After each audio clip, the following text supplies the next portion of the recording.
presque ce que moi je cherchais.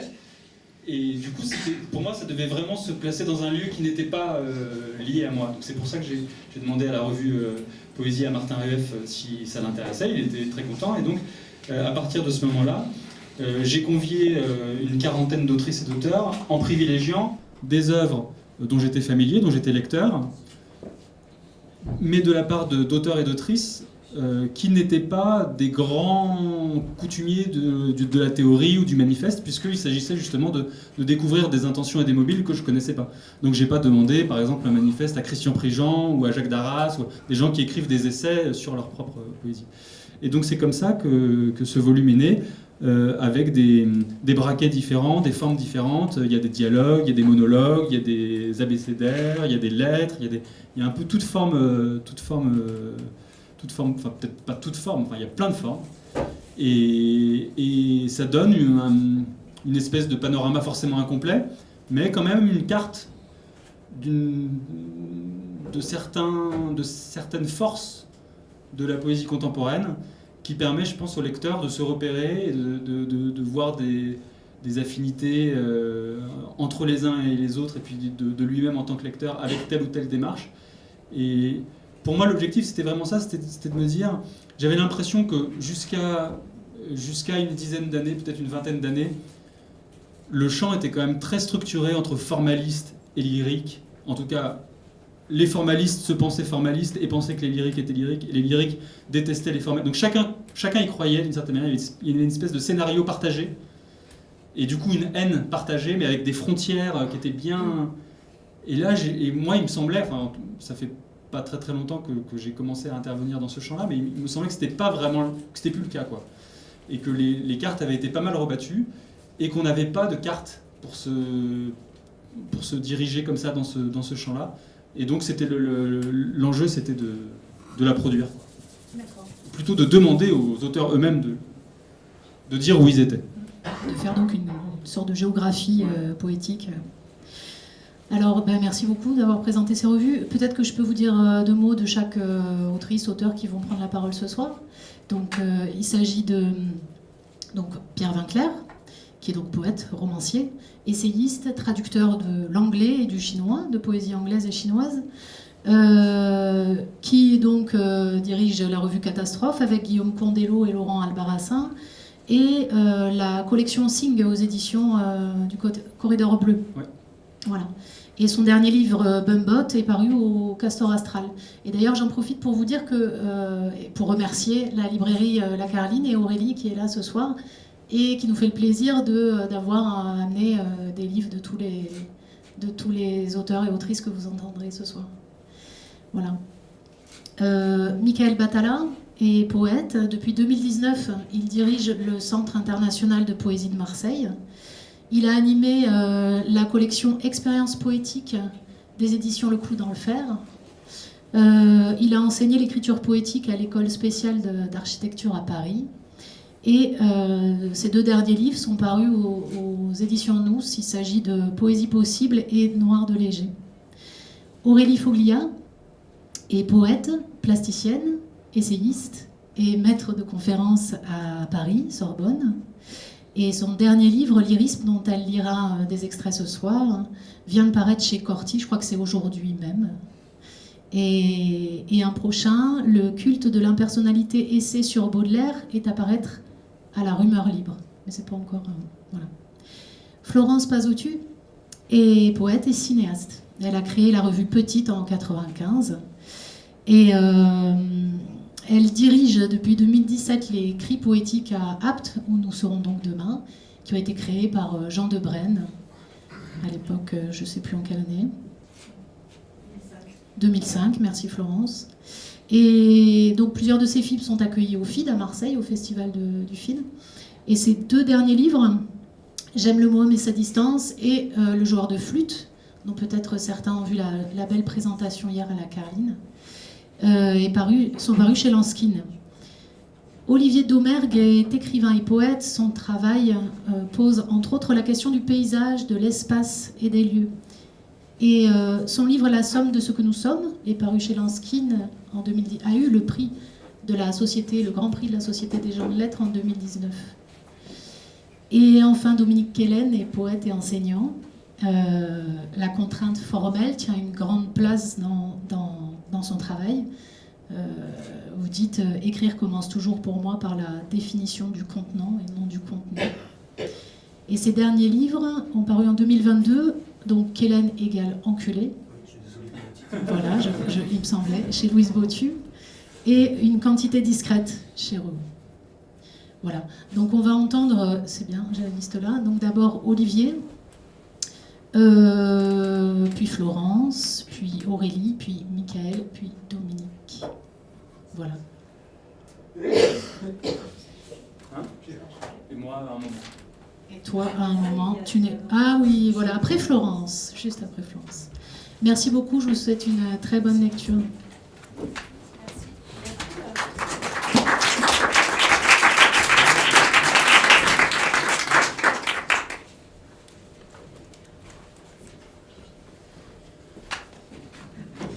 Alors, bonsoir. Donc, je vais lire un extrait d'un livre qui s'appelle Le Manuscrit, texte paru en feuilleton dans la revue donc de Pierre Vinclair et des autres, et puis repris en recueil donc dans la collection Signe. Voilà. Alors, le Manuscrit, ça traite d'une petite montagne que vous connaissez peut-être. Elle n'est pas très loin de là où vous habitez. C'est le puy de Manse qui se trouve entre le Gapençay et le Champsaur. Petite montagne auquel on a consacré, avec le collectif dont je fais partie, une exposition et 3 livres. On veut en faire une sorte de Sainte Victoire molle.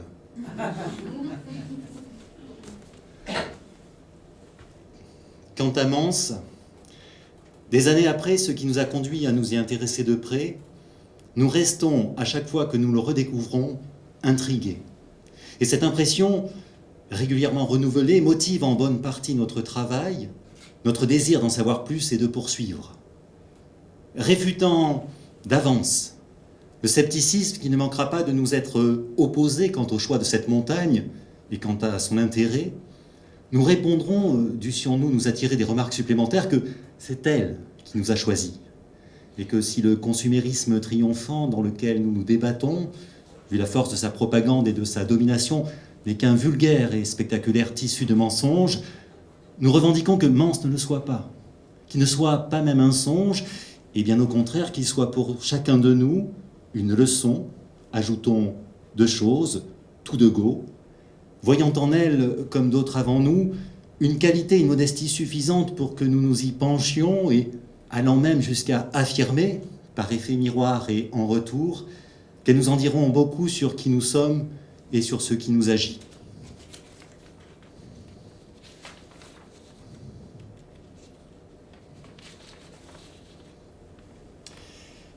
L'éclaircie enfin survenue, on redémarre, évoluant d'abord en limite du champ. Le cadastre est une marelle, on procède par saut de case, devant ou sur les côtés. Marchant tout autour, en bordure, on en redessine la figure. Le jeu est de passer d'une parcelle à l'autre. Le but, de réunir les fragments, de recoller les morceaux. Plaquage du package. L'herbe. Le tapis d'herbe moelleux et coulant moule les rondeurs et souligne les formes. Belle finition, non ? Tâtez-moi ça, n'ayez pas peur. 100% naturel avec ça. L'herbe, le tapis d'herbe épais et doux qui patine et pactise les formes, réveille la vieille candeur. Qu'est-ce que vous dites ? L'herbe, le tapis d'herbe, couché et aplati par la neige, reprenant du poil de la bête, repart de plus belle, coule et roucoule comme ce n'est pas permis. Vous avez fumé la moquette ou quoi ? L'herbe, le tapis d'herbe, brun vert et mou, moelleux et coulant, qui moule les rondeurs et souligne les formes, réactive la joliesse que vous aviez cru reléguée, enterrée, à jamais. De cette mollesse, vous êtes bien aise. Je vois que vous la goûtez fort, que vous en délectez, que vous iriez même jusqu'à l'enjôler, l'enrôler, la cajoler. Vous y couchez ou vous y roulez, comme dans l'herbe folle. La mollesse vous met à l'aise et vous en profitez, c'est humain. Vous voudriez la frôler ou vous y frotter de près, de très près même. À l'aise, oui, à l'aise, comme tout ce qui est ouvert ou vert. À l'aise comme l'herbe dans le pré ou l'oiseau dans l'air. Et vous voilà, bien malgré vous, chantre de l'ouverture. Chantre, comme vous y allez. On n'emploie plus ce mot aujourd'hui, sauf dans les discours vieux jeux et stéréotypés. Des éditorialistes et des propagandistes et des engueulades de corbeaux. Ça craille pour un ouïr, pour un non, ponctuant le changement de ton. De l'herbeux au verbeux. Du décollage poétique au décalage prosaïque. Attention, vous allez vous cracher, mon vieux. La poésie, s'il en est une, s'écrit dans le changement permanent de ses régimes. La vache, ça parle, c'est parlant. De l'herbeux au verbeux, vous cherchez le bon mélange, la bonne carburation. La phrase qui collera le mieux aux accidents du sol et aux embardés de la langue. Bruit du déclencheur. Aucun piquet de clôture n'est vraiment droit lorsqu'on y regarde de près. Tout bouge, fout le camp, neige et vent, neige et temps, passage répété de randonneurs maladroits, d'animaux corpulents, de vélos tout-terrain et de tracteurs.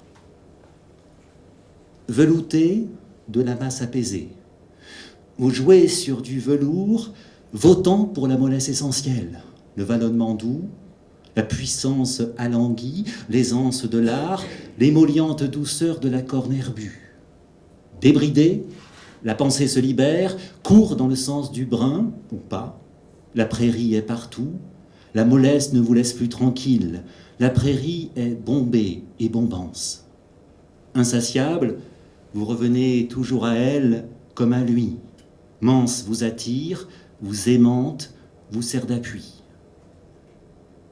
Des cumulus stationnent maintenant au-dessus, l'herbe crisse sous les chaussures, la photographe bifurque, puis s'éloigne vers le lopin de terre crue. Merci.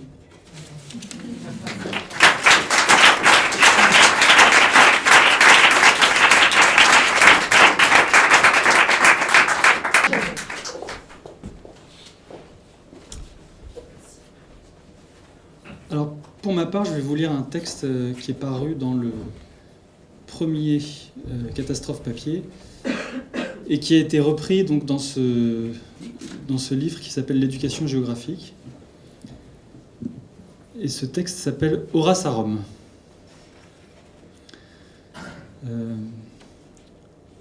On est dans la chapelle Sixtine.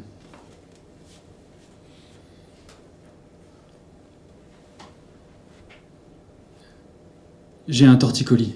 Silenzio! Silence! À la chapelle Sixtine. Stand up! Stand up! En marchant tête en l'air, je cogne 6 touristes, 2 cerbères grimaçant sur les marches, des mains frappent sans applaudir ceux qui parlent trop fort. Ils ne prétendent pas que le silence est l'or sacré ou que le bruit est profane. Ils aboient. Silenzio! Silence! No pictures! No photographia! Non pas qu'ils condamnassent les défauts du discours, au nom que le poème dirait vraiment les choses. Que le poème, ici, parfaitement si, dirait tout. Merci. Ah ah, non. Non. Il ne dit rien non plus. Comme une longue vue qui la migraine donne au verre poussiéreux de marbrure couverts, on dirait des peintures, qui empêchent de voir correctement les choses par de gros doigts salis. Rangés dans une armoire, au silence. Silencio! No pictures! Stand up! Mais, sur les murs et au plafond, il y a tant d'images, de pensées et d'idées que Michel-Ange aura trouvées. Comment s'appelle-t-il, gros papou? Michel-Ange. C'est comme Mickey, mais c'est un ange. Il courait nu, petite, pendant la tempête de neige dans le Colisée à Noël, vers le début du XVIe siècle. Et moi, petit homme, sur petit banc, entre ma fille cadette qui chante sans les consonnes, et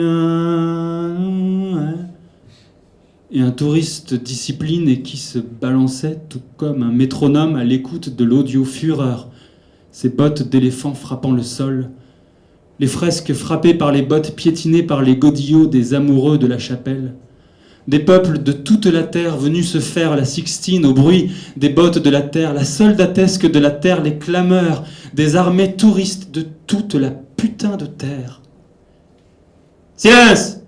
Silencio! No pictures, no fotografia! Et moi, sous la lame solaire d'un reflet gondolé de mon manteau d'hiver, mais comme nu dans la tempête de voyageurs appareillés, au Michel-Ange, avec ma fille, vers le plafond, ironique, cruel et bleu, je tends ma tête avide comme un qui va sa mère interroger. Les conditions sont-elles réunies ? On peut s'élever au génie par ici, va se me couler dessus par gouttes de peinture, par postillon de gardien gris, chargé de tabac et d'anis quand il engueule son voisin en train d'essayer d'imiter les vagues vues sur Instagram ou sur Google Images. Et moi, qu'essayais-je ?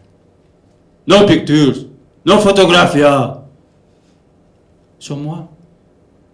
Le génie va tomber sur moi, oui. Je vais le sentir, vas-y, cool, vas-y, cool, vas-y. PV. Je suis à Rome.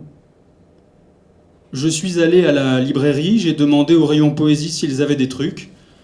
Et ils m'ont montré ça et ça. Si l'un des deux t'intéresse à traduire, je l'achète sur le budget catastrophe. Tu pourras le récupérer auprès de Clémence à Paris entre le 24 et le 27. J'essaie. Maria Grazia Calandrone, même si elle est moins adoubée par l'histoire, elle a l'air plus intéressante. Mais qu'est-ce que tu fais à Rome, petit coquin ? Je ne serai à Paris qu'à partir du 6 janvier au plus tôt. Mais Catastrophe possède un budget maintenant. À quand les bureaux germano-pratins ? PV. Je vais à Rome sur les traces d'Horace et Michel-Ange pour m'inspirer et devenir génial.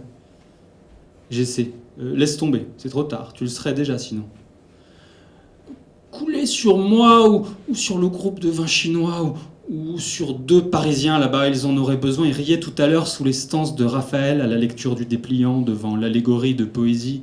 Ils disaient « Le Montparnasse ». Le Montparnasse ? Tu crois que c'est à cause de ça ? Oh non. Sur moi, comme si j'étais Adam là-bas, bandant sur le plafond son biceps alangui que vient toucher du doigt Dieu l'électrique, une décharge au bout du pinceau de Michel-Ange. Michel-Ange ? Michel-Ange ? C'est comme Michel-Ange Molitor.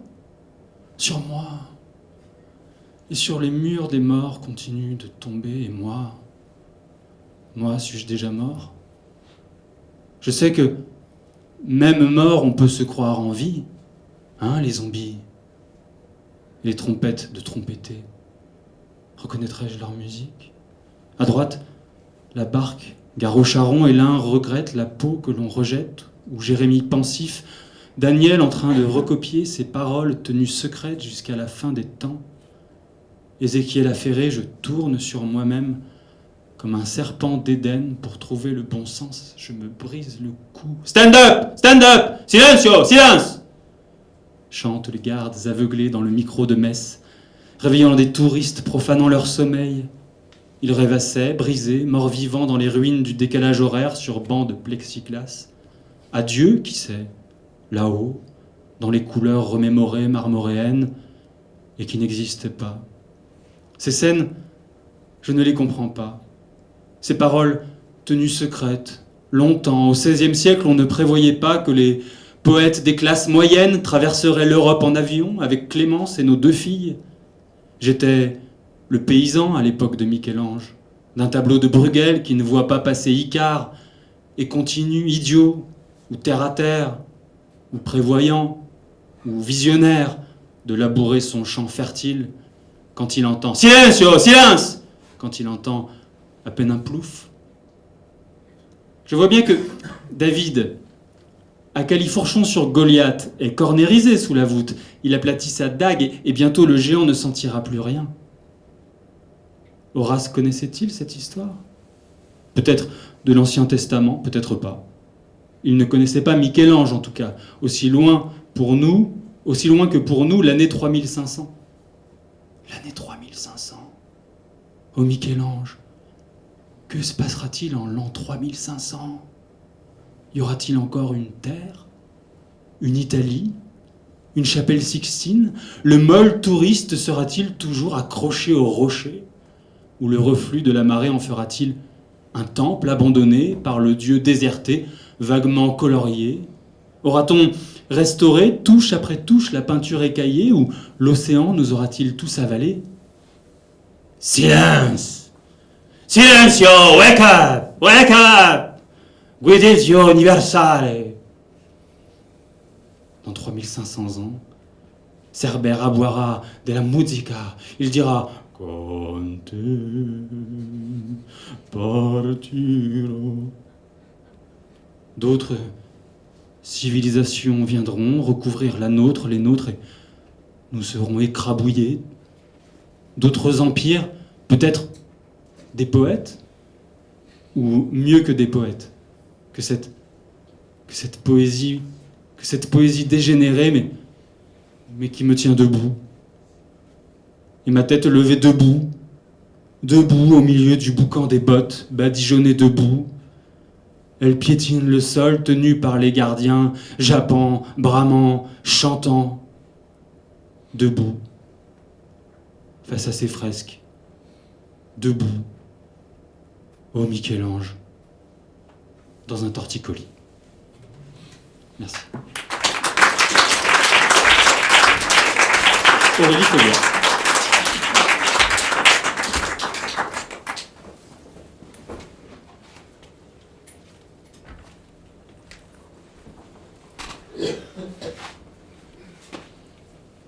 Bonsoir à tous. Alors, est-ce que ça marche ?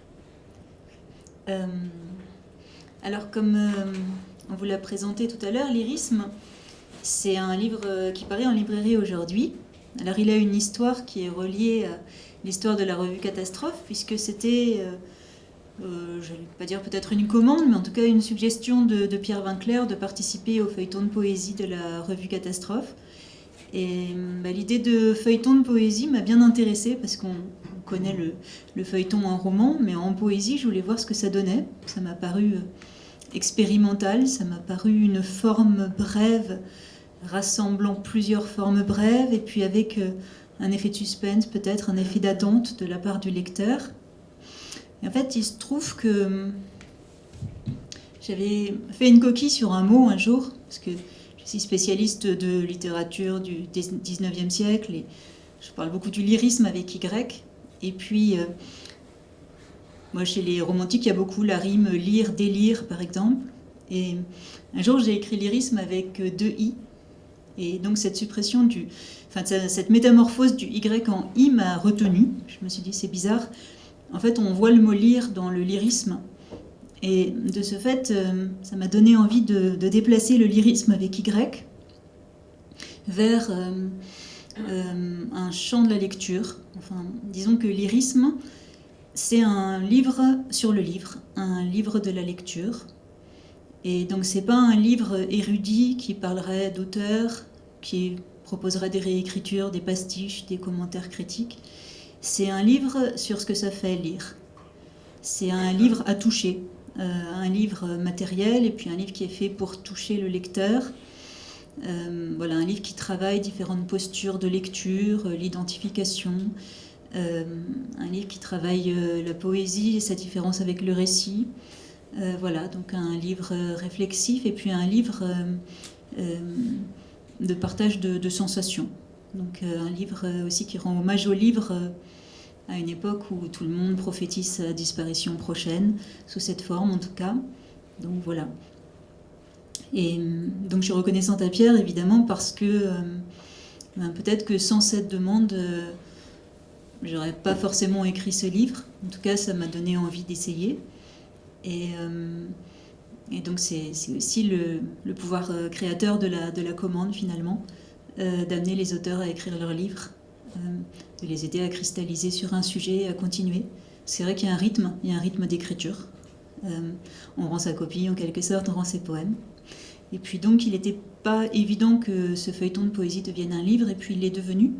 Donc ce sont les éditions Corti donc, qui l'ont accueilli ensuite sous forme de livre. Donc je sais pas, il garde pas forcément sa trace de feuilleton, mais en tout cas, il a cette énergie brève, et il travaille beaucoup sur le rythme, sur le ralenti de certaines lectures et sur les accélérations. Donc il présente des entrées assez différentes. Et donc on peut entrer par n'importe quelle entrée. Et peut-être à des fins apéritives, je vais vous lire une entrée qui s'appelle « J'ai faim de cette soif » et qui se situe dans une séquence plus globale, plus englobante, qui s'intitule « Faire sensation ». Donc j'ai faim de cette soif. Certains dévorants, d'autres n'ont pas faim de tripes, ne tirent aucun son. Dis, quand quelqu'un ou autre te montre ces pauvres jolies choses qui sont son corps, tu en reprends un morceau ? Je m'emporte. Un carnier contenant de quoi nourrir votre curiosité déçue. Qui me prend m'écarte, me fend le dos jusqu'au ventre, ne veut rien, perdre à travers ces inévitables vers, me referme. Mal. Il n'y a qu'à poser ses lèvres ici. Ici, voir fait ventre. Le plus petit cri, tu le transformes en matière lectale. Tes yeux mangent ma digestion des yeux, diamétralement opposés. Mais vous dites-vous, pourquoi nous donnes-tu à déguster du verre ? Des couleurs âcres, pastels, des goûts restent pelotonnés, dans les mots qu'on mâche, en train de disparaître, du jus coulant du menton jusque dans la pensée. Une main repose sur du bois peint blanc, à renverser son vin. Peut trancher, à tout moment menace. Chaque doigt va se conclure par un ongle. J'ai faim d'être humain, avec ses petits os corrects, la façon de se ronger qu'ont les uns. Que des jambes entendent la danse me transporte. Les quenottes des ongles, les incroyables propriétés des mains, l'implantation des cheveux, l'esprit qui pend au sein, qui se dresse, l'ombre imprimée, que ne rassasie rien. Surprenant un oiseau, tout de suite je veux l'auditionner, qu'il me rende l'herbe mouillée un matin au pied d'un noyer, le chemin que lui font prendre des ailes dont je ne suis pas douée, pour monter dans son champ. Je ne me dis pas d'abord, il n'y a rien à manger là-dedans. C'est mon chat qui pense, que des os pointus et de la plume. Mais l'accumulation de ces maigres petits signes compense. C'est pourquoi sa chasse signifie carnage, signifie régal. Peut-être, si je l'ouvre, il ne chantera plus. Une fois goulûment engouffré, le voilà qui fane, fond, s'évanouit en nuit sous la langue. Pavé impondérable, intact comme mer en hiver. Devenu manteau qui prend froid, un bouquin fait corps. Sans de souvenirs, désaltère l'altérité. Je suis née dedans. J'ai bu l'eau de ce banc, dans le ventre qu'on s'invente une fois dehors. Nos parents digéraient les livres pour nous, les versaient dans l'eau, raye sur l'oreiller. D'autres visages intimes se penchaient sur mon lit invisible, ces personnages, personnes, qu'on connaît sans jamais les croiser dans l'espace-corps. Je m'endormais à temps entre ces univers pour que les portes demeurent ouvertes. Les murs murés par des racines, la petite lampe orange niant le néant. Femme, je fais du nuage avec ma bouche, Une sorte de bouillie de dentelle de blanche à blanchâtre sort, noircie sur les bords par la cheminée du corps central. J'ai des titres. On me dit dans la confection, créatrice de contenu. Ce n'est pas faux. Les choses se déplacent pour moi, viennent me voir en rampant. Je les traite dans mon ventre à modeler.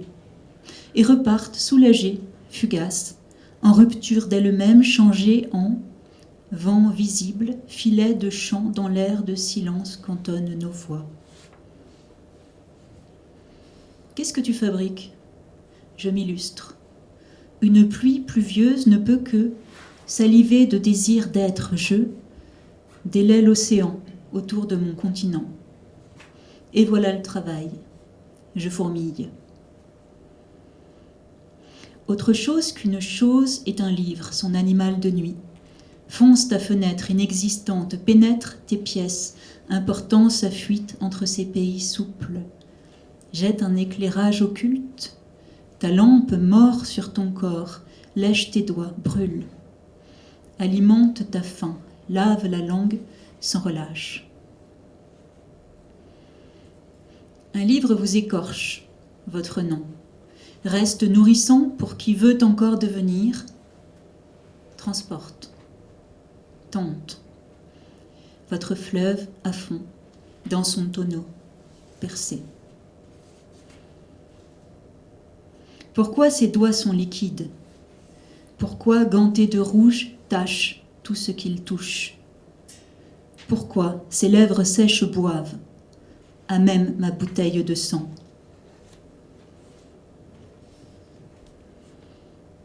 Qu'un lecteur vous trépane, mange sa soupe dans votre crâne. C'est normal, il ne faut pas s'en faire un monde. Si d'autres, armés d'ongles, vous prélèvent et broient les organes pour en exprimer le sang à chaud, c'est bon signe, ils aiment. J'ai faim de cette soif. Un livre ou quelque chose dans ce goût-là, qui s'ouvre comme toujours comme, dans un espace à part, quel qu'il soit, déblayé par du blanc. J'ai besoin d'un rafraîchissement de mémoire. En état de siège, il faut garder des vivres à l'esprit, des celliers qui regorgent d'écrits solides pour nous, mourissons de fer dans nos moules d'argile, des renforts d'où qu'ils viennent percer les lignes, ou, comme les enfants adoptés, une motion pour rétablir l'heure du goûter. C'est vrai, les livres ne font pas de bons animaux domestiques. Pourtant, nous léchaient avec leur langue râpeuse. Dormaient dans nos têtes de lit, par des froides glaces, nous trouvions refuge dans leurs carcasses encore chaudes. Féroces, nobles, parasites, ils étaient si difficiles à approcher, à apprivoiser, qu'il fallait leur donner de notre viande. Rappelez-vous, comme ils jetaient leurs pattes, leur peau sur nous, comme ils s'insinuaient dans nos intestins pour nous ronger. Et maintenant, ils s'en vont du monde et de nous, nous laissant inimaginablement seuls et nus et neufs.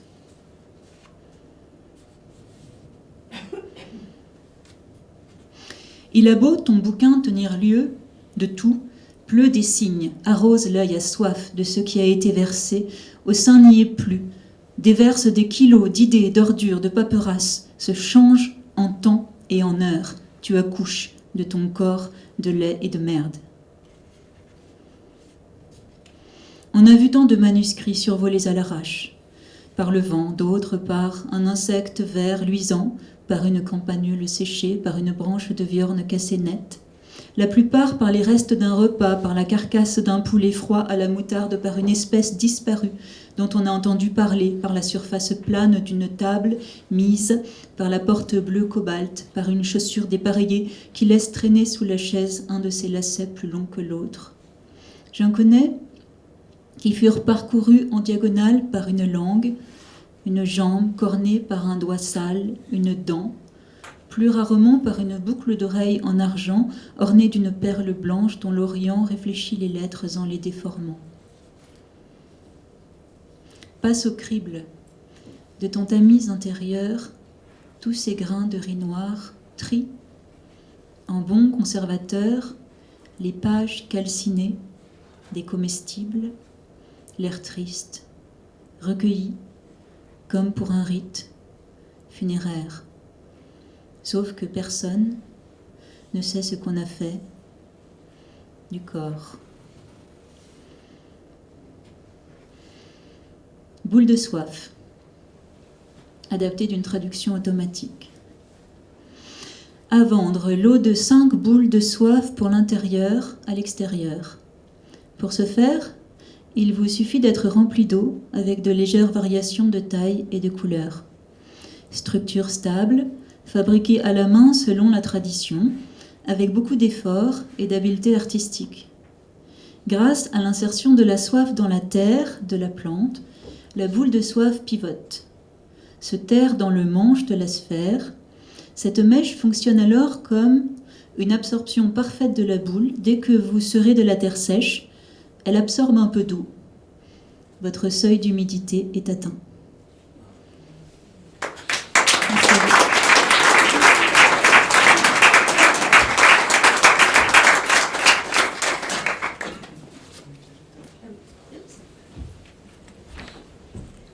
J'annonce Michael Batella.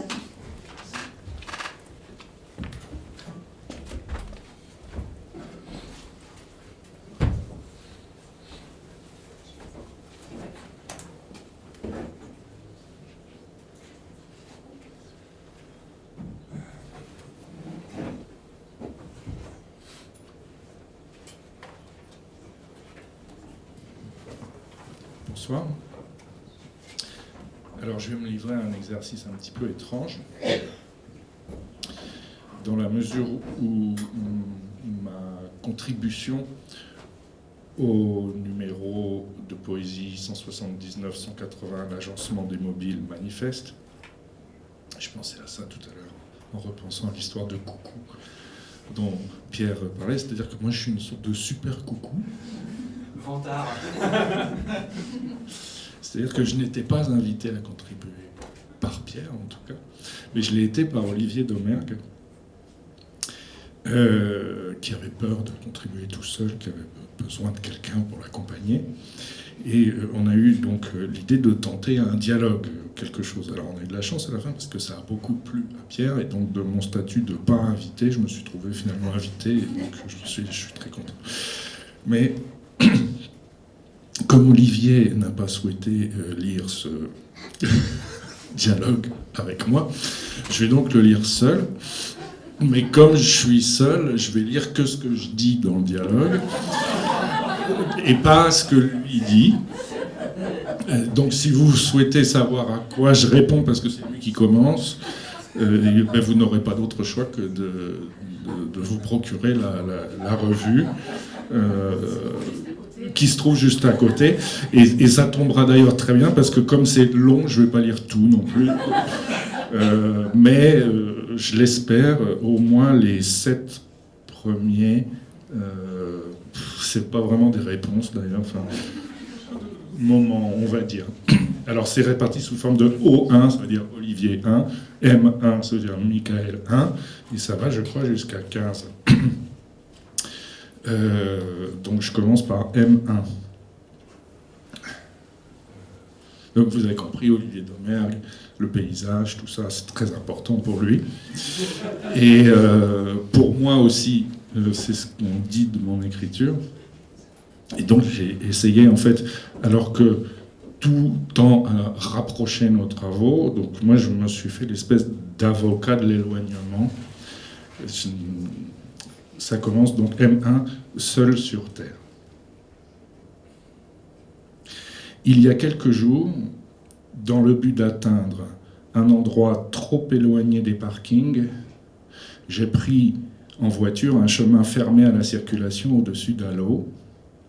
Arrivé à destination, alors que je marchais sur un sentier très étroit, s'enfonçant dans un épisode de Garrigue, je me suis rappelé la fin du poème « La Réserve », publié dans Poésie possible aux éditions Nous en 2015, dont la composition remonte à 2008 et qui a pour contexte la forêt de Compiègne.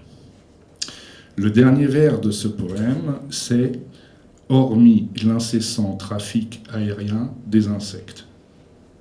Et dans la version sonore, qu'on peut toujours écouter sur silenceradio.org, juste avant la fin, on entend un peu le vol d'une mouche enregistré à l'époque in situ se distinguer du bourdonnement général. Bref, là, en pleine Provence, 13 ans plus tard, parmi les millions de fleurs en cette fin de printemps, pas l'ombre d'un hyménoptère. J'ai dû croiser à un moment un papillon qui semblait très content de me voir, lui aussi. J'ai pensé que lui, notre brève interaction mise à part, pour de bon, vit dans un monde vide, seul sur Terre. On en est là, le ciel de Ponge est de plus en plus noir. Donc là, Olivier dit quelque chose. O2, le regard. M2, sensibilité au langage. Oui. Comment je dirais ça aujourd'hui sans foncer tête baissée dans le mur du cliché? À vrai dire, elle peut très bien constituer un obstacle, voire un vrai handicap obligeant à s'éloigner des lieux où l'exposition est trop forte. Je crois qu'en ce qui me concerne, ça a pu jouer. Mais pas comme on l'imaginerait rapidement. Je ne suis pas à la recherche de lieux où me sentir protégé du langage des autres, mais bien au contraire du mien. Un lieu où me taire, où regarder sans rien dire. En effet, je ne supporte que très mal ce que je dis quand je parle. C'est la raison pour laquelle j'ai préféré écrire, comme si écrire avait le pouvoir non pas d'effacer ce que j'ai pu dire, mais d'en rendre le souvenir supportable. Et si la prise de notes assise sur une pierre en pleine cambrousse est une bonne situation, c'est que le risque d'exposition au langage oral y est rendu quasiment nul. Là où il n'y a personne à qui parler, je peux me mettre à écrire. Et par chance, la lecture de mes notes est moins douloureuse que la remémoration de mes paroles. Je peux donc m'avancer à travers le langage comme à travers une ville ou une campagne. Enfin, je pouvais, car entre-temps, il s'est produit quelque chose qui m'a obligé à chercher une nouvelle situation protectrice. Et si je n'écris presque plus, c'est parce que je ne l'ai pas encore trouvé. O3, ligne. Je vais dire les titres quand même. O3, ligne, ça donne envie. M3, le poème. Je me rends compte qu'il y a comme un malentendu. Et cela peut être depuis le départ. Disons depuis cet ensemble de poèmes envoyés un jour à Michel Collot et qui a depuis donné Poème Paysage Maintenant, paru chez Jean-Michel Place en 2007. Toi, donc lui, toi, tu venais de publier une campagne au bleu du ciel en 2007. MC nous rapprocha. Nous nous étudiâmes, nous nous rencontrâmes, nous nous appréciâmes, nous devînmes amis. Et le temps passant, les livres se succédant de ton côté bien plus régulièrement que du mien, alors même que ton œuvre constitue pour moi une référence indispensable, il a commencé à m'apparaître clair que nous ne faisions pas vraiment la même chose. Précisément, et pour approcher le propos de ce qui nous assimile, le rapport au lieu et au paysage, entre guillemets, dans nos écritures respectives, bien qu'incontestablement existant, n'est pas le même, peut-être même pas le même du tout. Pour moi, en régime d'écriture, quand écrire est possible, c'est-à-dire assez rarement, c'est le poème qui compte. Le reste, le monde, etc., est potentiellement le moyen d'y parvenir. Autrement dit, crûment, le paysage, ce n'était pas mon problème principal. Mon problème, c'est le poème. Et il se trouve que c'est à partir de l'observation de ce qu'il y avait autour de moi, les lignes de vignes de la vallée de la Marne, que j'ai commencé à admettre que j'écrivais. Joli lapsus. À admettre ce que j'écrivais. Alors là, il y a une rupture dans le rythme, et donc après M3, il n'y a pas O4, mais M4. Le Bon Coin. Cette affaire du poste, tu dis que je devrais la développer un peu. Bon. Le mot est présent dans quelques-uns de mes anciens poèmes. Je les appelle comme ça. Dans l'expression poste d'écriture. C'est très concrètement là où je me trouve pour regarder ce dont parlera le poème. Ce dont j'imagine que parlera le poème, qui n'existe pas encore. Bien sûr, c'est une position stratégique, puisqu'il s'agit de voir, bien voir, et à partir de quoi il va falloir écrire. On comprend déjà que la notion est emphatique, un peu gonflée, car au poste, à proprement parler, on n'écrit pas, on prend des notes, mais l'idée de poste dit aussi qu'il y a une occupation, une forme de conquête de quelque chose, conquête de l'expression peut-être, car au niveau du territoire, on repassera. On sait bien qu'on ne regarde jamais que des assemblages de propriétés privées, mais ce n'est pas ça qu'on regarde justement. On regarde derrière ça, cette fameuse infrastructure naturelle. Ce qui n'est pas écrit dans les titres de propriété, l'adéquation de la courbe de cette colline et de la régularité du blé vert, par exemple. J'ai appelé ça l'objet du site. Il devient commun en passant dans le poème. Donc là, il y a O4, motif, O5, paysage, parce qu'il faut rattraper, il a un tour de retard. M5, le mot paysage. Il y a toujours eu entre nous une différence dans l'usage du mot paysage. Le problème nous dépasse et il est devenu un problème en quelque sorte classique. J'aime bien le résumer comme ça. Si je te dis « hier j'ai vu un beau paysage », tu ne sais pas si je suis allé me promener dans telle ou telle jolie vallée ou si je suis allé simplement faire un tour au musée du coin. Au fil du temps, je me suis rallié à la thèse de la représentation. À savoir que le paysage, pour prendre une référence qui t'est chère, c'est le tableau de Cézanne, pas la montagne Sainte-Victoire vue d'ici ou de là. Bruno Dumont filme la campagne du nord de la France, ces paysages sont à l'écran, cadrés. Les paysages, c'est ce que font les artistes, poètes compris bien sûr. Le reste, ça n'a pas vraiment de nom. Les géographes parlent de configuration. Quand il m'arrive de parler de ça à des étudiants, j'aime bien dire configuration paysagère, car l'expression n'évoque aucun contexte, ville, campagne par exemple. Bref, on tourne autour du mot. Il y a aussi dans l'art la catégorie de choses vues que j'aime beaucoup. O6, poésie, point d'interrogation. M6, le partage des écritures. Je pense que nous pourrions renoncer à définir une pratique commune. Car même si une certaine approche critique a pu rapprocher nos pratiques poétiques, il y a quelques années, je crois qu'en suivant leur cours, celui de la tienne étant bien plus vif que celui de la mienne, les rivières ont divergé, si bien qu'elles ne s'écoulent plus aujourd'hui en direction de la même mer. Alors la question pourrait devenir comment écrire sur cette ligne de partage des écritures, ou bien à partir d'elle, sachant que nos phrases, si elles ne partent pas dans des directions radicalement opposées, ont pour le moins une tendance plus nette à s'écarter qu'à converger. Cette sensibilité au lieu, je pense aujourd'hui qu'elle n'est plus vraiment ancrée du côté de ce qui en moi écrit. Elle représente plutôt un trait de personnalité générale. Écrire à partir de ma personnalité générale a pu m'intéresser, mais j'ai fini par m'en lasser. Je ne suis pas assez intéressant. Les seules choses dont je ne me lasse pas, c'est la combinatoire infinie du langage, et elle, on peut la connecter à n'importe quoi, à l'attachement au lieu, entre autres, jusqu'au langage lui-même, déconnecté du monde réel pour atteindre la fiction pure. O7, contre-exemple ou non-lieu, et pour finir, M7, le plus subjectif possible. On pourrait tout à fait retourner l'exigence et dire que l'enjeu est d'être le plus subjectif possible. J'ai l'impression que c'est ce qu'on attend d'un artiste, d'un écrivain a fortiori.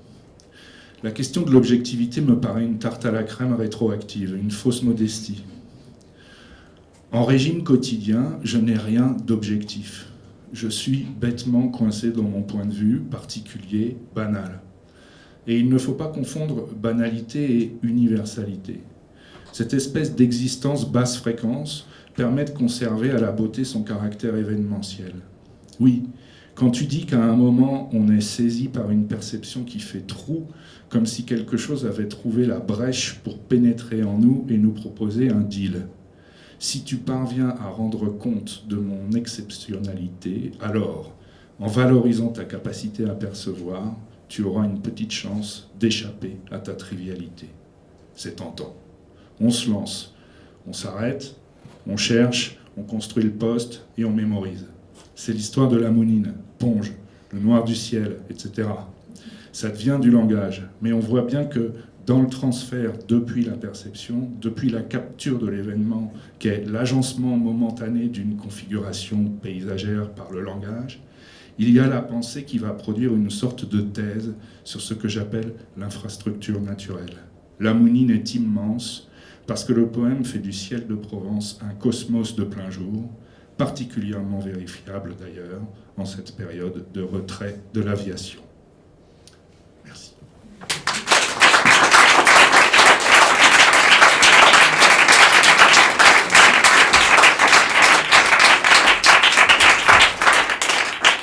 Dominique Keller.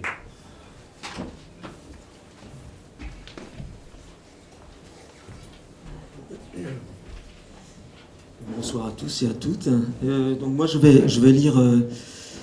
J'ai participé à ce volume sous la forme d'un entretien avec Pierre, qui a bien voulu poser des questions intéressantes et intelligentes, auxquelles j'ai répondu par des réponses correctes.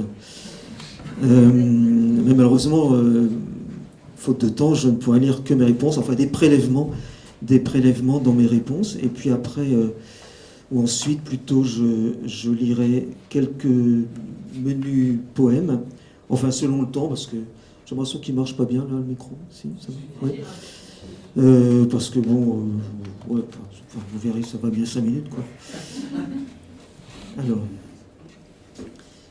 La première question de Pierre, à qui donc je dis à la fois merci et pardon, puisque je ne vais pas donner ces questions, portait sur le caractère, une espèce de comparaison entre ma manière d'écrire et puis le travail de Pénélope qui fait et défait sa tapisserie. Et donc je réponds, faire et défaire est effectivement ce qui se passe au moment où j'y suis.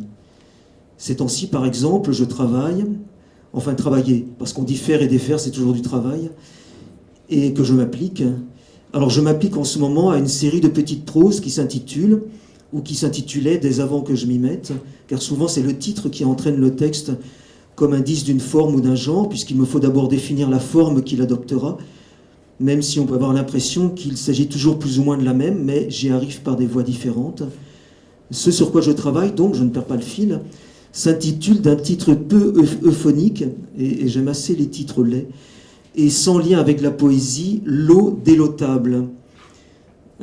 J'ai lu ça dans un magasin sur un emballage de paquets de couches, lesquels pouvaient se vendre au détail. En tant que titre, ça dit ceci, que ce qui est fait ne l'est que pour être défait, et on peut l'entendre de bien des manières.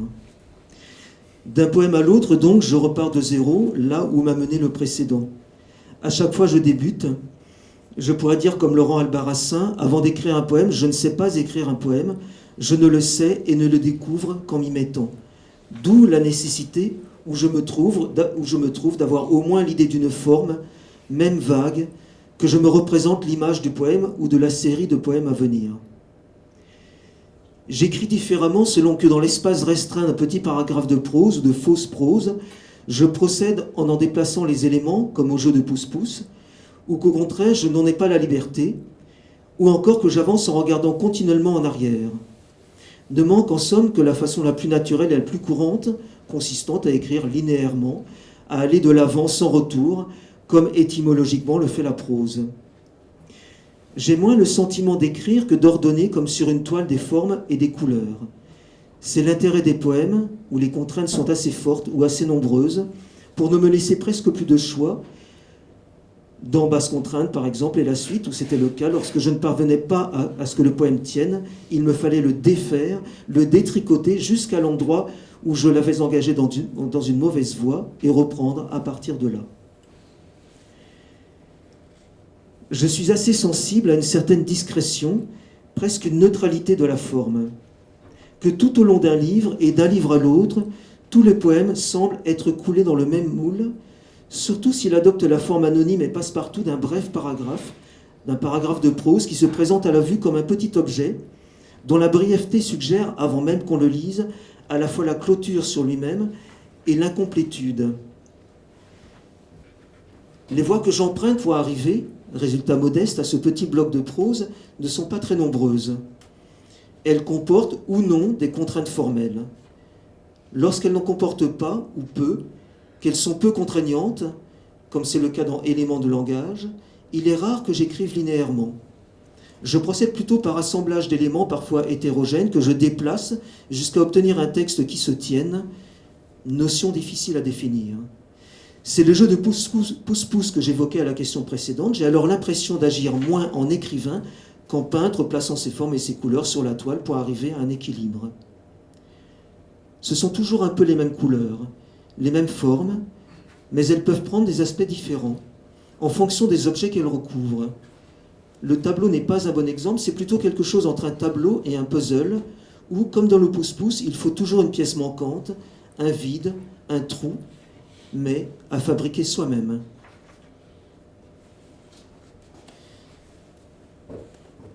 Je lisais tout à l'heure la correspondance de Flannery O'Connor. Il y a ce passage où elle parle de son roman « La sagesse dans le sang ». Mon roman n'obéit pas à un plan et je dois écrire pour découvrir ce que je fais. Comme la vieille dame de l'histoire, je ne sais pas très bien ce que je pense jusqu'à ce que je vois ce que je dis. Il me semble être un peu, devant le texte en train de se faire, comme une poule devant un couteau. Donc j'essaye, je recommence, je vois ce qui se passe, tant entre les mots de la phrase qu'entre les phrases du texte. Cela donne des séries d'une certaine longueur, puisque je relance, que je refais le même geste. À certains moments de ces séries, je me suis appliqué, un peu bêtement, à éviter les hiatus, les heurts de consonnes pour la fluidité de la lecture, mais surtout pour effacer l'endroit de la couture ou l'atténuer. La simplicité de ce qui se trouve autour de celle-ci forme une sorte de ciment, comme si, la logique étant inversée, les phrases étaient ce qui relie deux points, le point étant la seule ponctuation utilisée dans certaines de mes séries, des presse-points comme il y a des presse-livres. C'est une des raisons aussi pour lesquelles je peux changer un mot pour un autre, non en fonction de son sens, mais pour ainsi dire du degré de pression qu'il exerce sur les bords de la phrase et sur celle d'à côté. Un art simple et tout d'enchaînement pour paraphraser l'autre. J'essaie de laisser chaque phrase en suspens, même si elle est grammaticalement close, la transformant effectivement en énoncé, puisqu'elle ne peut pas être directement liée à son contexte. Chacune essaie de jouer brièvement et assez pauvrement son petit rôle, de remuer dans le décor, pour le dire comme Jean de Tinan. Cela suppose ou engendre une forme de tension entre chacune, que matérialisent les points, ce qui signifie aussi que parfois, et j'en suis à la fois l'auteur et le spectateur, certaines gonflent comme de la mousse expansive, comme si elles se bricolaient une excroissance en y cherchant une façon d'équilibre, au détriment même du sens. Il arrive souvent que cela fasse pencher le texte vers une direction nouvelle, dans laquelle il se trouve tout entier entraîné. L'absence de plan ou d'intention le favorise grandement. Je regarde ce qui se passe. Que se passe-t-il ? Eh bien, tout le dispositif, au moment de s'appliquer, passe au second plan. Et ce qui me travaille et que je travaille, les deux étant mêlés, viennent occuper la totalité de l'espace qui me reste, à la façon d'un remplissage, sans du tout donner à ce terme de connotation péjorative. La disposition des pièces détermine et fait surgir le sens en l'entraînant à mesure dans telle ou telle direction qui lui donne corps en moi. En se frottant les uns aux autres avec fluidité ou non, les mots, les énoncés produisent une image mouvante et cohérente qui me fait avancer dans le poème sans m'y perdre, ni qu'il perde pour moi de sa cohérence. Il me semble qu'il tient par ses frottements. Parfois aussi, cette sensation de réalité s'effiloche et se dilue. Ça ne prend pas, le poème est à recommencer. Pour le dire comme Julien Gracq, presque tout dans le mot est frontière et presque rien n'est contenu. Et pour autant que les contraintes formelles le permettent, la disposition m'occupe souvent davantage que l'invention. Voilà, ça c'est pour l'entretien. Et je vais vous lire donc quelques extraits de cet ensemble qui s'intitule L'Ode et l'Otable, qui sont parus dans Nioc l'an dernier. Alors, c'est pas le bon timing, puisque Nioc c'était la précédente rencontre. Mais bon, voilà, c'est quand même en lien avec ce que je viens de lire. Donc c'est un ensemble de 24 séries de 24 poèmes. Et là, ce sont quelques extraits de la série qui s'intitule « Enfonçure ».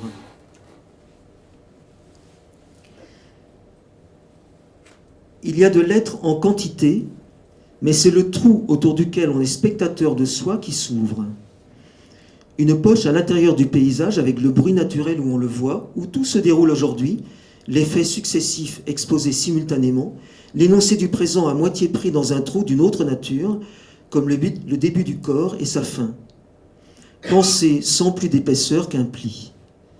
Le creux peu profond de la bouche a deux faces, l'une à l'autre collées pour être deux parties qu'on écarterait, qui nous loge à la façon d'un pouls qu'on abrite, en trou de la nature où n'entre aucun pouls, comme il n'en sort aucun des parties souples de la peau, sinon de langage.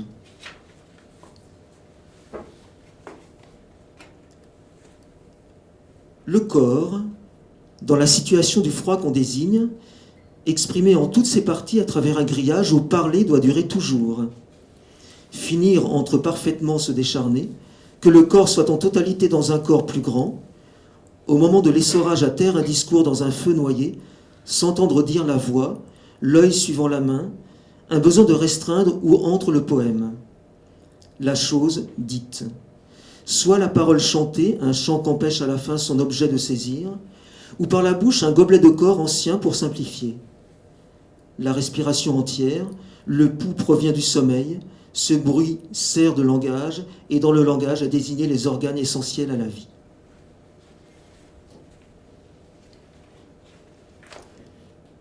Le nom du visage a de la peau seulement pour le discours et est demeuré dans l'état où elle commence à manquer.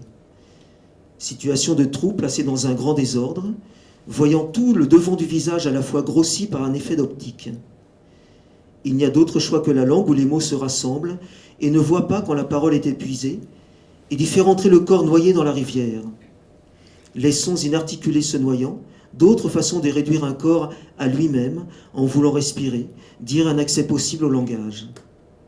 À tirer parti de la parole et de son ordre, ou plus ou moins de jour au sens, à la fin qu'on est réduit, les articulations flottantes.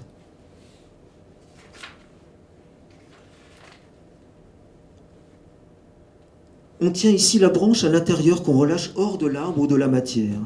Objet sans un objet qu'on oblige à tenir à la bouche, adressé à qui emporte le discours. Il entre parfaitement sans franchir au-delà de soi la distance. Une autre phrase est le sentiment du corps à demeurer immobile et muet, qui n'a ni articulation ni bouche, tenu par les oreilles, c'est-à-dire les unités minimales de sens. La figure s'achève en muscle, où la douleur à dire élance à travers tout le corps, de voir et ramener vers soi ce qui du discours est avalé par une ouverture, en bas, qui fait office à défaut d'issue à la parole.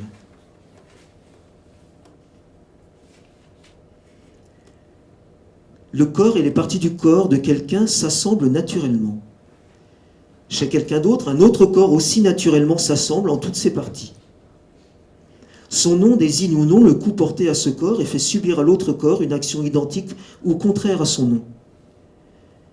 Chacun, malgré soi, se porte et ce faisant se fait porteur à la fois d'un corps et d'un nom qui, malgré eux, sont assemblés. La langue seulement permet qu'un coup soit donné puis repris comme un objet. En contrariant de l'un et l'autre la nature, elle y nomme en chacun ce qui lui manque à séparer le nom du corps. Merci.